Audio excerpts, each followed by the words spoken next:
अस्सलाम वालेकुम व्यूअर्स। इस वक्त मैं आपको ईद के लिए 4 साल की बच्ची के लिए एक बेबी ड्रेस तैयार करके दिखा रही हूँ मैं। इसके साथ मैंने गरारा बनाना है, इसके साथ इसकी लाइनिंग और ऊपर इसका एक अपर बनाऊँगी।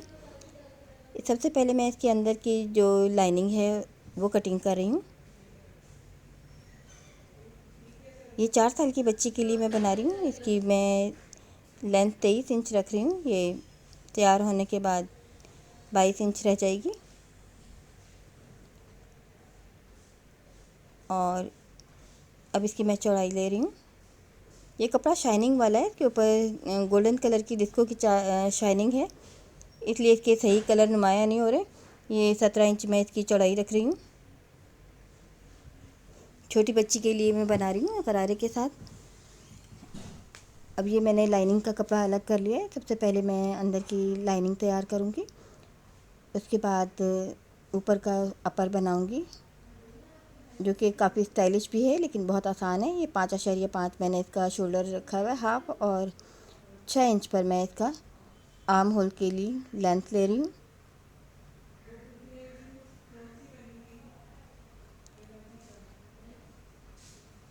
ये बहुत ही सिंपल सा आसान सा लेकिन स्टाइलिश ड्रेस बना रही हूँ बच्चे के लिए। इसमें ज़्यादा मेहनत नहीं है, आसानी से बन जाएगा।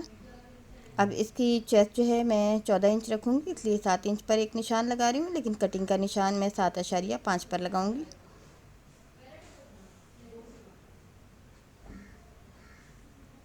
और 8 इंच पर मैं इसका दूसरा निशान लगा रही हूँ, जो मैंने थोड़ा सा नीचे करके इसमें चौक बनाने।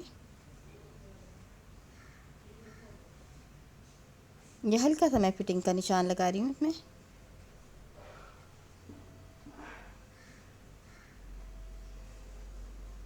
ये इस तरह से मेरी लाइनिंग कट गई है। इसमें जो स्लीव्स हैं मैं नेट के लगाऊंगी। मैंने दूसरा फैब्रिक जो है नेट लिया है, इस पर गोल्डन डॉट्स है।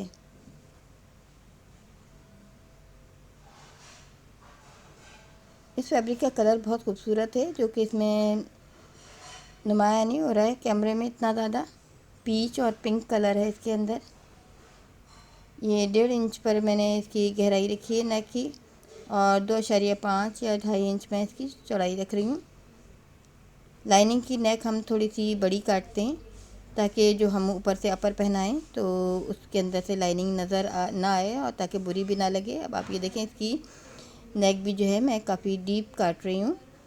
1.5 इंच मैंने ऊपर से लिया है, 2.5 इंच मैंने नीचे से लिया है, तकरीबन 3.5 इंच मैं इसका नेक कटिंग करूँगी।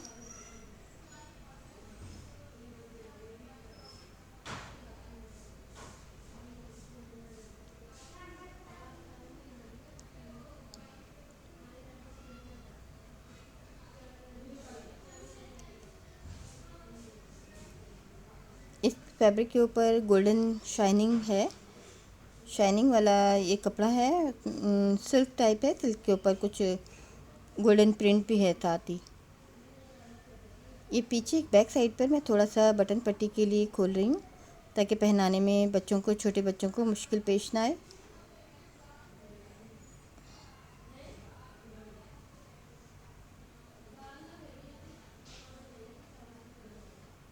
ये छोटी सी पट्टी ली है मैंने, तकरीबन 1.5 इंच चौड़ी, और ये मैं इसमें बटन पट्टी के लिए ये पट्टी लगाऊंगी। ये इस तरह से मेरी लाइनिंग कट कर तैयार हो गई है। मैं इसके स्लीव भी मैंने पहले पीस निकाल लिया है स्लीव का साइड से। इसके लिए मैंने 1.25 मीटर मेरा ये प्लेन कपड़ा है, और इसकी नेट जो है वो 1.5 मीटर लिए मैंने। इसका इस फैब्रिक का अर्ज काफ़ी बड़ा होता है, इसलिए इसमें कपड़ा ज़्यादा नहीं लगा है।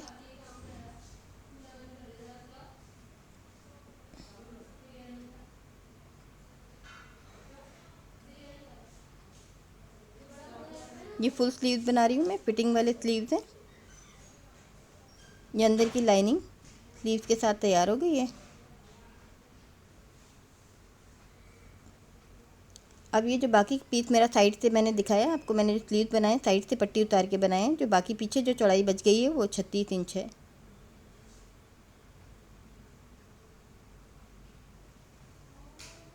और लेंथ मैंने इसकी उतनी ही ली है जितनी मैंने लाइनिंग की ली थी। अब इसको मैंने डबल फोल्ड कर लिया। अब मैं आपको दिखा रही हूँ कि इसको अपर की मैंने कटिंग किस तरह से बनानी है। इसी की तमाम खूबसूरती है इसमें।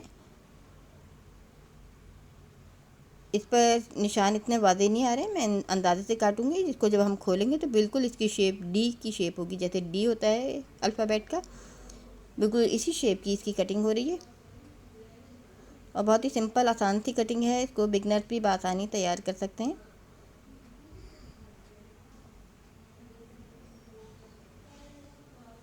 ये देखिए, ये हाफ डी की शेप है। इसको मैं अगर फुल खोलूँगी तो ये बिल्कुल एक डी शेप में तैयार होगा। अब ये मैं नेक कटिंग कर रही हूँ, ये भी मैं 2.5 या 2.5 इंच पर कटिंग कर रही हूँ।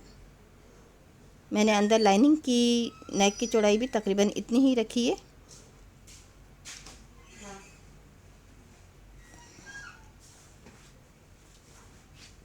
और नीचे से ये 3 इंच रख रही हूँ। लाइनिंग मैंने 3.5 रखी है। अब मैं पहले फ्रंट बैक की इकट्ठी नेक कटिंग कर रही हूँ और फिर फ्रंट की नेक मैं बाद में अलग से कटिंग करूँगी।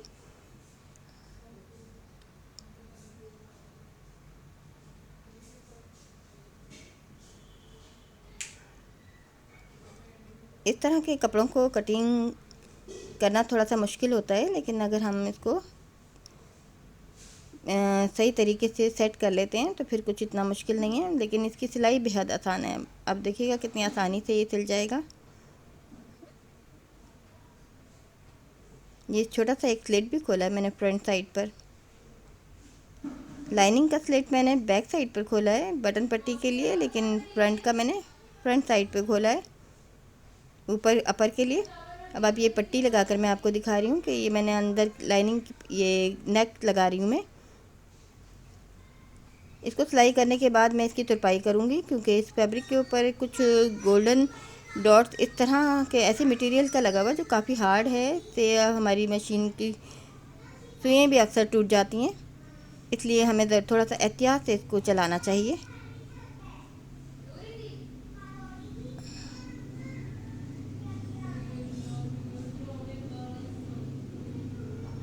ये जहाँ जहाँ इस मटेरियल पर नीडल आएगी वो थोड़ा सा इसे ख़राब भी करती है नीडल को। अब ये पूरा राउंड जो है मैं एक ही दफ़ा इसको तैयार कर लूँगी। और इसकी मैंने तुरपाई करनी है, क्योंकि इस तरह के कपड़ों में तुरपाई ज़्यादा बेहतर लगती है।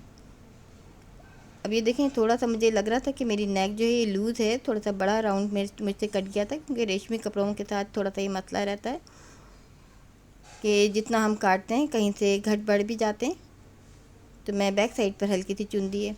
अब आप ये देखें, इस तरह फ़ोल्ड करते जाते हैं। फ़ोल्ड करने के बाद इसको हम सुई से तुरपाई करते हैं। तुरपाई करने से रेशमी कपड़ों में ज़्यादा नीटनेस आती है, क्योंकि इस तरह के फैब्रिक पर थोड़ी सी मशीन को चलाना भी मुश्किल होता है। इसलिए हम इस तरह की डिज़ाइनिंग करते हैं कि हमें ज़्यादा मशीन का काम ना करना पड़े। अब इस तरह पूरे नेक पर मैं इसी तरह से तुरपाई कर लूँगी। मैंने आपको थोड़ा सा पीस करके दिखा रही हूँ मैं। शुरू तुरपाई करना मुश्किल लगता है, लेकिन थोड़ी सी प्रैक्टिस के बाद कुछ इतना मुश्किल नहीं लगता है। जितना टाइम मशीन से इसको नेक को मोड़ने में लगता है पट्टी को, उतना ही टाइम में नीडल से भी तुरपाई हो जाती है। अब आप ये देखें, इसमें नीटनेस आ रही है। अब मैं आपको इसका इनर लगा के दिखा रही हूँ। इसको पाइपिंग भी कहा जाता है, डोरी वाली, लेकिन मैं इसको इनर कह रही हूँ। अब मैं आपको ये लगा के दिखा रही हूँ कि इसका सीधी साइड मैंने ऊपर रखी है डोरी वाली, और इसको अंदर की साइड पलट दूँगी। ये एक आसान तरीका है इनर लगाने का। अब ये पूरा जो राउंड है डी शेप का गोल शक्ल है, इसको पूरे राउंड पर मैं इसी तरह से ये इनर लगाऊंगी। ये गोल्डन इनर है।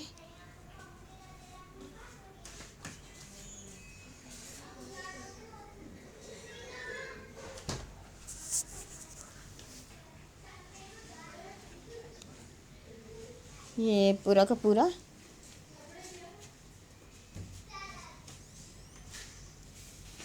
इस तरह से ये राउंड पूरा हो जाएगा। और उसको आसानी में अंदर की तरफ फोल्ड कर दूँगी। इससे बेहतर ये होता है कि अगर ये कंट्रोल में ना आए तो हमें इसे आयरन कर लेना चाहिए। लेकिन एक ख़ास बात मैं बता दूँ, ये इस तरह के कपड़ों को आयरन बहुत जल्दी पकड़ती है।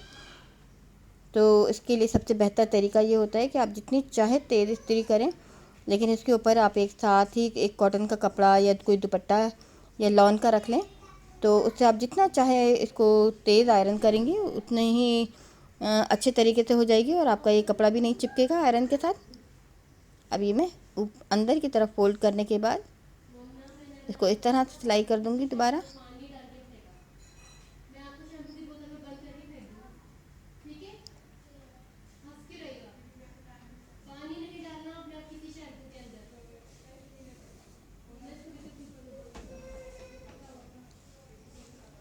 ये देखें, अब ये ऊपर में डायरेक्ट सारा पूरा नीचे से नज़र आ रहा है,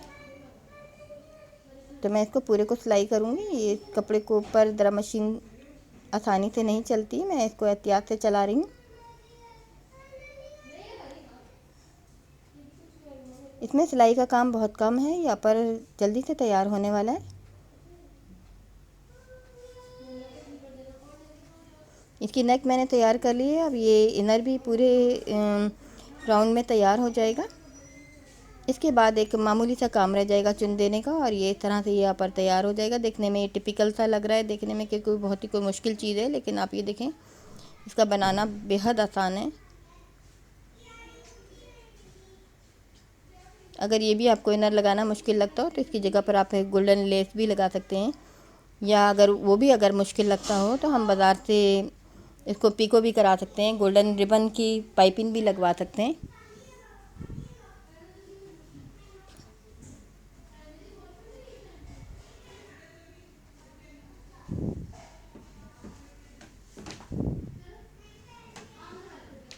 इसको तैयार करने के बाद हमें आयरन कर लेना चाहिए। जैसे कि मैंने बताया कि ऐसे कपड़ों को डायरेक्ट इस्त्री नहीं करनी चाहिए, बल्कि उसके ऊपर कॉटन रखकर या लॉन के दुपट्टे के साथ करनी चाहिए। अब आप इसकी शेप देखें, ये हो जाएगी, ये बिल्कुल एक डी शेप का ये डबल तैयार हो गया है। अब मैं इसमें दिखाती हूँ, मामूली सा काम रह गया। अब इसका मैं शोल्डर का सेंटर बना रही हूँ।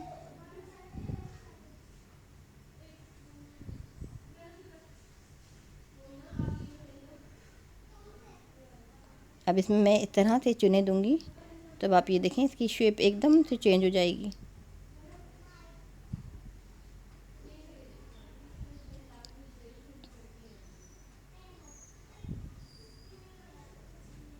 ये इस तरह के पर पहनने के बाद काफ़ी खूबसूरत लगते हैं।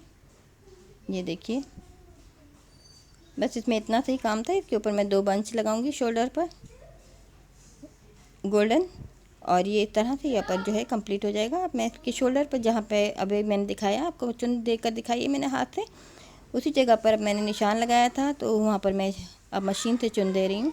और इसको चुन देकर मैंने कपड़े को इतना ही इकट्ठा करना है जितना कि एक शोल्डर होता है बच्चे का नेक के साथ। इसको एक दफ़ा सिलाई और करूँगी, तो मुझे अभी ये थोड़ा सा बड़ा महसूस हो रहा है। इसको चुनों को मैं और करीब करके इस चीज़ को छोटा कर रही हूँ। अब इसके बाद मैं आपको दिखाती हूँ, मैंने ये बंच लिए हुए गोल्डन। अब मैं इसके ऊपर से ये किनारी कम कर रही हूँ थोड़ी सी। इसको शोल्डर का साइज़ का बनाने के बाद इसको यहाँ पर रखने के बाद मैं इसको फिट कर दूँगी।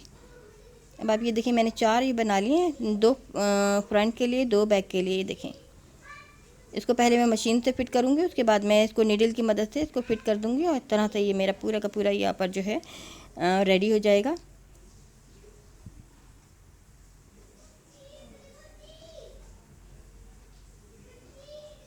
इस बंच में कुंदन लगे हुए, मैंने जहाँ पे सिलाई की जगह थी वहाँ से 1-2 कुंदन हटा दिए हैं, क्योंकि मशीन की नीडल जब इन चीज़ों पर आती है तो फ़ौरन नीडल जो है वो टूट जाती है। तो ऐसे कामों को, इसमें ना काम बहुत कम है अगरचे, लेकिन आप ये देख सकते हैं कि इसमें मटेरियल कुछ इस तरह से यूज़ हुआ है कि इसे हमें बहुत ही एहतियात से सीना पड़ता है।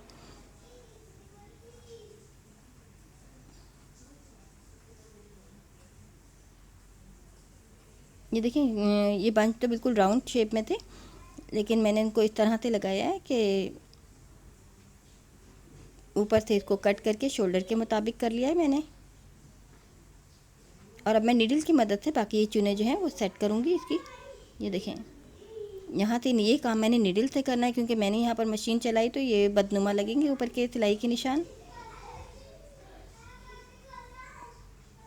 ये देखिए, ये मेरा बिल्कुल ही अपर जो है ये इस तरह से तैयार हो गया है।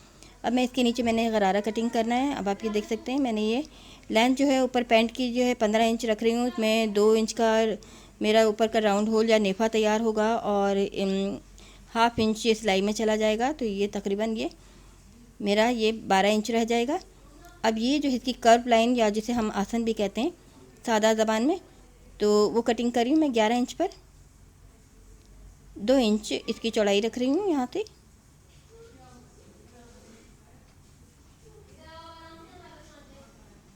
ये गरारा नहीं, ये गरारा पैंट है। आप ये देख सकते हैं गरारा जो होता है वो नीचे से उसका पैंचा काफ़ी चौड़ा होता है, लेकिन जो ये गरारा पैंट होती है थोड़ा सा फिटिंग में होता है। बच्चों की चीज़ें बहुत आसानी से सिल जाती हैं, तैयार हो जाती हैं। और मैंने बिल्कुल ये गरारा बिल्कुल सीधा सिया है। इसमें ये बड़ों वाले रूल नहीं होते। 36 इंच की चौड़ाई लिए, 13 इंच लंबाई लिए नीचे के पैंचे की। और देखिए मैंने ज़्यादा चौड़ा पैंचा भी नहीं रखा है, हल्के से इसमें घेर रखे हैं। ये बिल्कुल ऐसे लगेगा जैसे बेल बॉटम होते हैं, बेल बॉटम की तरह से लगेगा। ये देखें, ये गरारा सीना बेहद आसान है। चुने देकर इसको मैं डायरेक्ट जोड़ दूँगी नीचे, और ये आसन सीने के बाद ये बीच की सिलाई हो जाएगी, राउंड होल हो जाएगा और ये इस तरह गरारा मेरा तैयार हो जाएगा, गरारा पैंट। इसकी चुने देकर मैं आपको दिखा रही हूँ कि इसको किस तरह से मैंने चुने देने के बाद इसको किस तरह से जोड़ना है।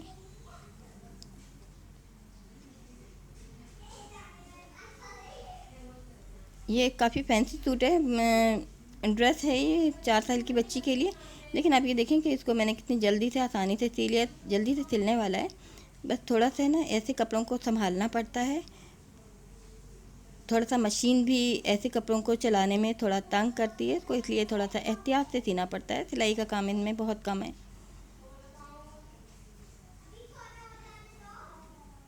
इस तरह के कपड़े स्लिप भी होते हैं, इसलिए मैं नहीं कहूँगी इनको, जो बिगनर्स हैं वो इस तरह के कपड़ों में ये तरह की चीज़ें बनाएं। थोड़े से अगर बनाना चाहते हैं तो ऐसे कपड़ों को लें जो संभालने जिनको आसान है। जमावार को संभालना बेहद आसान होता है, लेकिन जो शॉर्ट सिल्क टाइप के कपड़े होते हैं लचकदार बेहद, इनको संभालना थोड़ा मुश्किल होता है। अब मैं आसन या कर्व लाइन जो है ये सी रही हूँ, और मैंने नीचे पैंचा भी जोड़ दिया है।